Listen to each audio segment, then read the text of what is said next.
TRS భవన్లో MLC ఎన్నికలపై mock polling మొదలైంది. ఈ కార్యక్రమానికి సీఎం కేసీఆర్ హాజరయ్యారు. మాక్ పోలింగ్ తో పాటు ఎమ్మెల్యేల భేటీ జరగనుంది. ఈ భేటీకి ఎంఐఎంను కూడా ఆహ్వానించినట్టు టీఆర్ఎస్ వర్గాలు తెలిపాయి. మొదటి ప్రాధాన్యత ఓటుతోనే 5వ అభ్యర్థిని గెలిపించుకుంటామని టీఆర్ఎస్ ధీమా వ్యక్తం చేస్తోంది. దీనిపై మరింత సమాచారం మా కరెస్పాండెంట్ నరసింహరావు అందిస్తారు.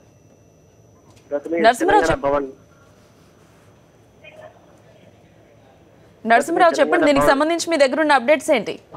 తెలంగాణ భవన్ లో కాసేపటి క్రితమే మాక్ పోలింగ్ ప్రారంభమైంది. టీఆర్ఎస్ సంబంధించిన ఎమ్మెల్యేలందరూ ఈ కార్యక్రమానికి ముఖ్యమంత్రి కేసీఆర్ కూడా ఈ కార్యక్రమానికి ఇప్పుడే చేరుకున్నారు.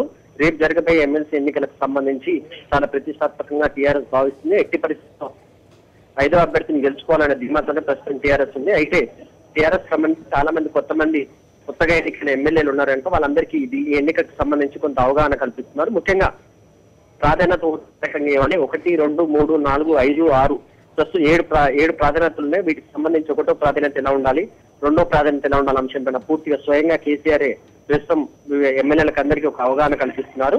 అయితే ఎంఐఎం కూడా తమకు మద్దతు ఇస్తున్న నేపథ్యంలో 5 గంటలకు టీఆర్ఎస్ శాసనసభ కార్యాలయంలో కూడా రెండోసారి కూడా మాక్ పోలింగ్ నిర్వహించున్నారు. ఈ కార్యక్రమంలో ఎంఐఎం పార్టీకి సంబంధించి కూడా పాల్గొంటారు.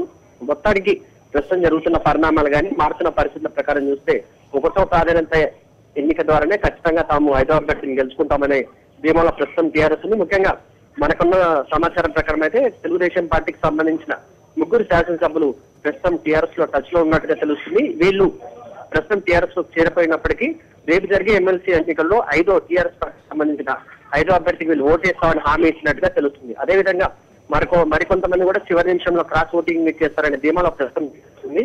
అయితే మనం గమనిస్తున్నట్టుగా గౌతమి చాలా ప్రాధాన్యత టీఆర్ఎస్ చాలా ప్రతిష్టాత్మకంగా ఎన్నికలు చూస్తుంది. అందుకోసమే రెండో రోజు కూడా ఈ రోజు కూడా మాక్ పోలింగ్ నిర్వహిస్తున్నారు. అంటే మరొకసారి కూడా అంటే ఈ రోజు సాయంత్రం మరొకసారి కూడా మాక్ పోలింగ్ నిర్వహించున్నారు. మొత్తానికి 5వ అభ్యర్థి గెలిచి టీఆర్ఎస్ పయనిస్తున్నట్టుగా మనకు కనబడుతుంది.